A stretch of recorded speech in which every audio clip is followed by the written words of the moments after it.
De-dollarization has been in the news in recent times.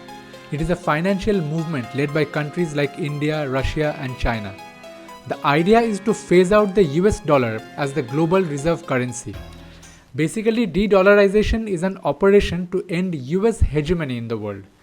But bringing down Uncle Sam is not easy. That's because the dollar's muscle power comes from a secret deal that is firmly in place. It's called the Petrodollar Deal.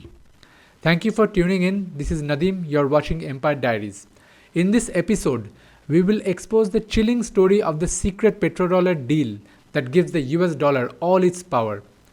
After watching this report, you can pick up a copy of a book. It's called Secret Notes from Iran, Diary of an Undercover Journalist. It is a ground report that has details about the secret deal and much more. In the description below, you will find the link for ordering the book. Various countries today are trying to bypass the dollar, to stop trading only in the US currency, and to start using their own currencies for global trade. Thanks to de-dollarization, the world's most powerful country is now worried about its number one status. If more and more countries stop using the dollar for trade and as a foreign exchange reserve, the US will lose relevance and power. India, Russia, and China are not alone in the de-dollarization movement. Many others have joined the war on the US currency, like Iran, Venezuela, UAE, Turkey, Brazil, and even Saudi Arabia. More than a dozen countries have cut loose from the dollar's grip. The list is growing. But remember, just because de-dollarization is underway doesn't mean the US hegemony will end soon. America's economic domination is only on a very gradual decline. Remember that right now, 90% of foreign exchange transactions are still done in dollars, and nearly 60% of all foreign currency reserves are still in the US currency. So the question is, despite the wave of de-dollarization, why is the dollar still so strong? To know the answer, let's turn the clock back to 1974. That's when the US government struck a secret deal with the Saudi kingdom to insulate the dollar, to make it bulletproof. Before we get there, let's first quickly look at how the US dollar rose to power. In 1944, as World War II ended, the US emerged as the strongest country. Washington cleverly used its new position to kick out the British pound. It projected the dollar as the number one global reserve currency. The US hosted an international meeting called Bretton Woods Conference at a hotel in New Hampshire. Over there, it ordered all the major countries to accept the dollar as the global reserve. The dollar was pegged to the gold at that time. The whole world quietly accepted it as the primary currency for international trade. But by the end of the 1960s, the dollar was beginning to lose its value. US banks were carelessly overproducing the currency. As a result, there was too much wasteful dollars circulating in the world, and not enough gold to back it up. It seemed Washington was about to surrender to the world and declared the collapse of the US dollar. That's when the Americans took out their trump card. In the nick of time, they came up with a clever plan that saved the dollar from certain death. Basically, the petrodollar system was created. Let's dive into the exciting times of the mid-1970s when the petrodollar was born. The secret origin of the petrodollar goes back to the final weeks of Richard Nixon's presidency.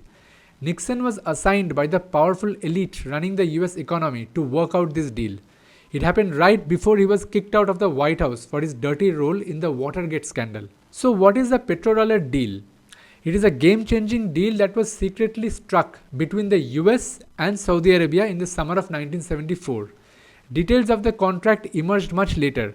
In 2016, the US Treasury Department confessed about it in a response to a Freedom of Information request from Bloomberg News. The story of the deal goes like this. In July 1974, US Treasury Secretary William Simon and his deputy Jerry Parsky were sent by Nixon and Secretary of State Henry Kissinger to Jeddah in Saudi Arabia. Their task was cut out to formalize an agreement with King Faisal Al Saud of Saudi Arabia. Officially, the 2-week trip was projected as a diplomatic tour with stopovers in Europe and West Asia. The schedule was packed with boring dinners and meetings to ensure the press didn't suspect anything. The hidden mission took place when the two diplomats stopped over in Jeddah.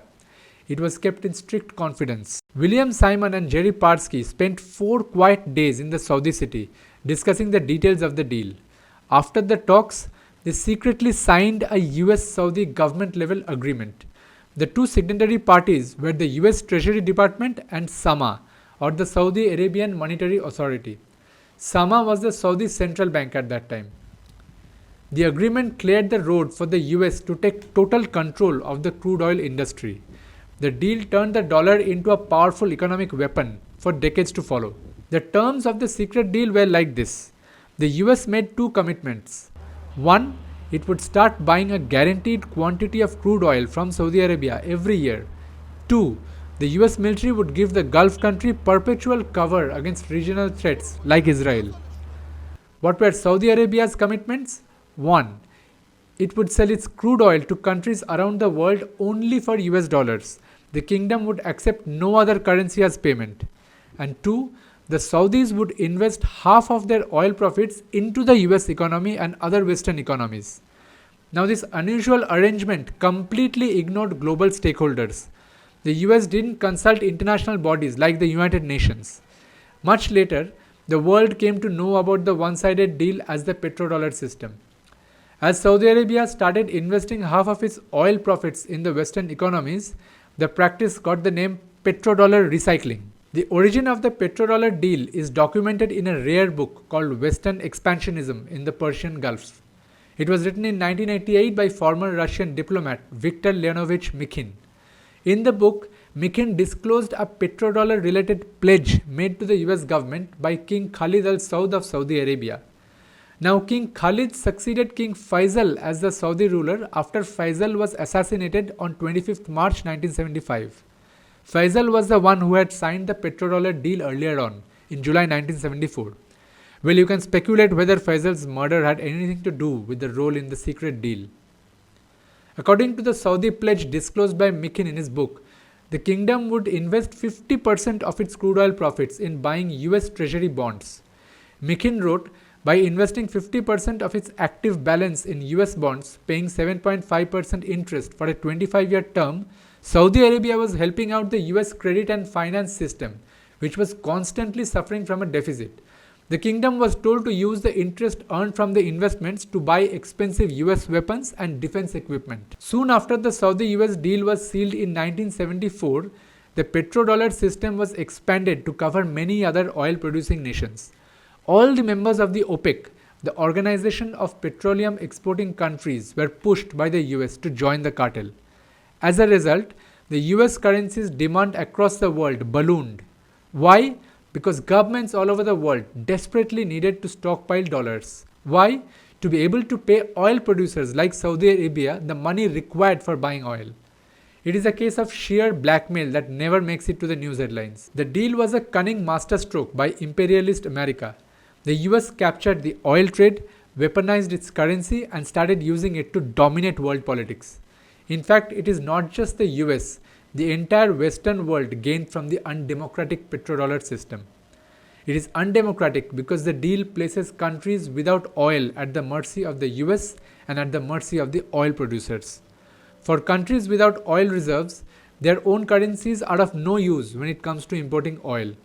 There was a time when the OPEC countries blackmailed the entire world by shooting up oil prices to well beyond $100 a barrel. They are basically siphoning off money out of poor countries by keeping oil prices high. Dozens of poor governments are forced to pay whatever is demanded by oil exporters, especially by the Gulf kingdoms.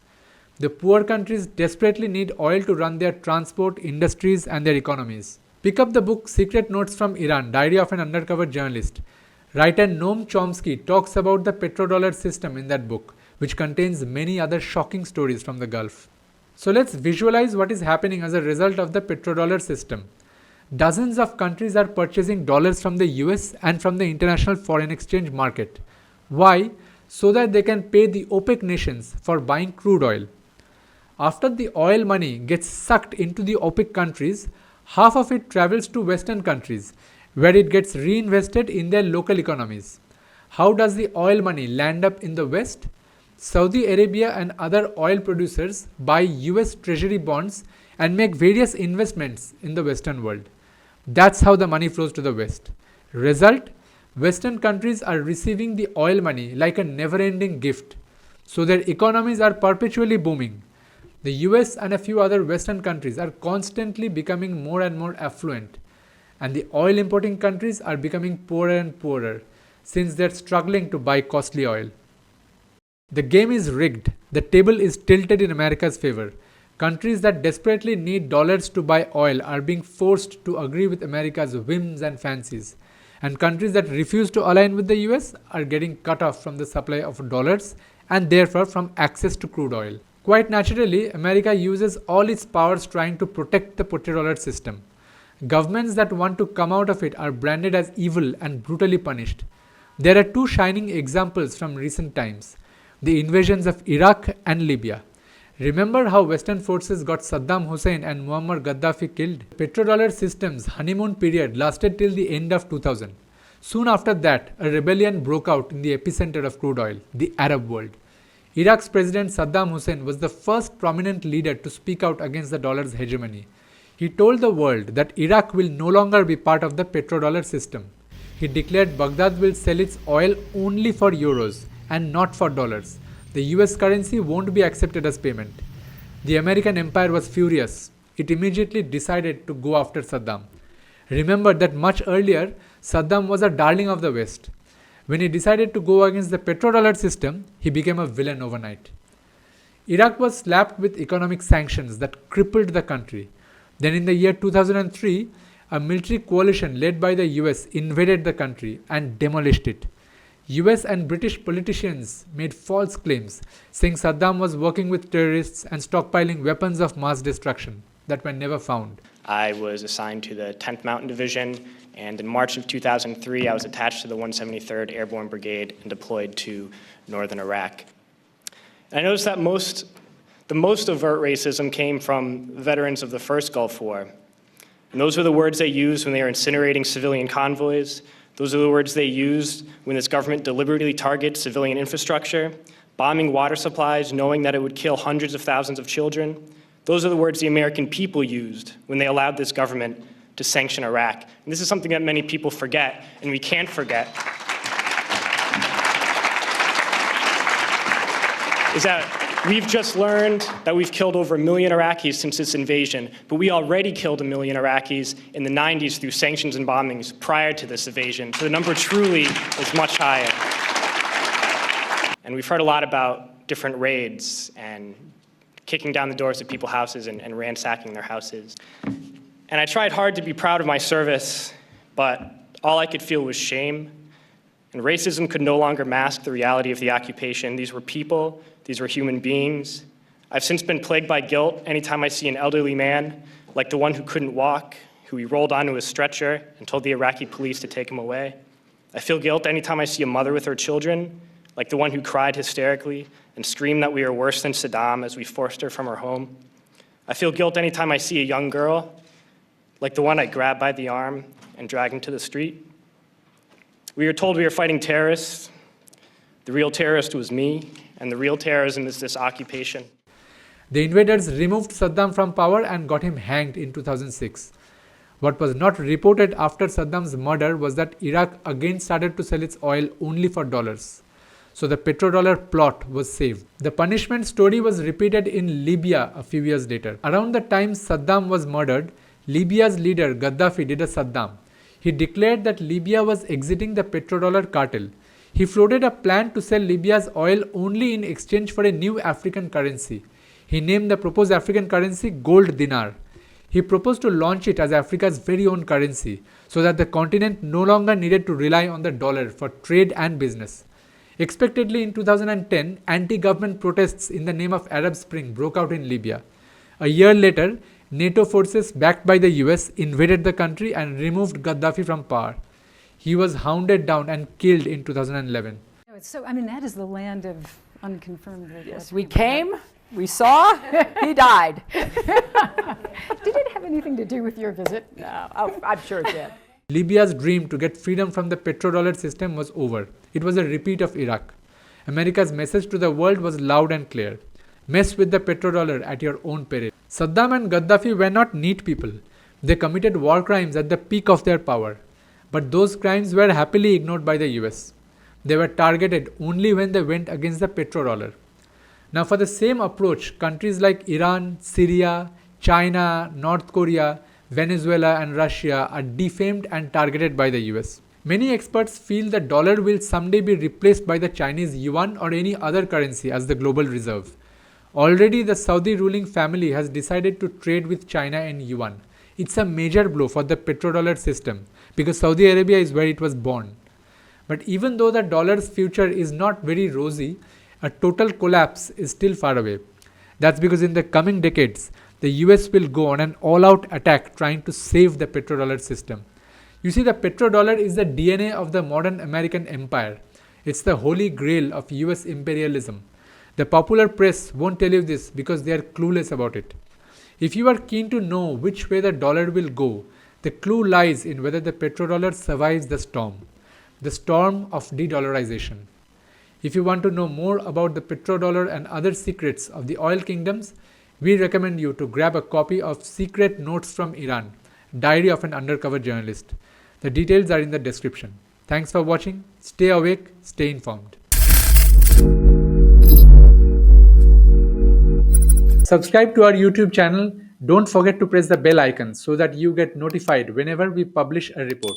Follow us on Twitter and Facebook. Send get updates to 98210 for news and analysis you are not told. Visit our website empirediaries.com for in-depth reports and columns. Stay informed, stay awake, and think critically.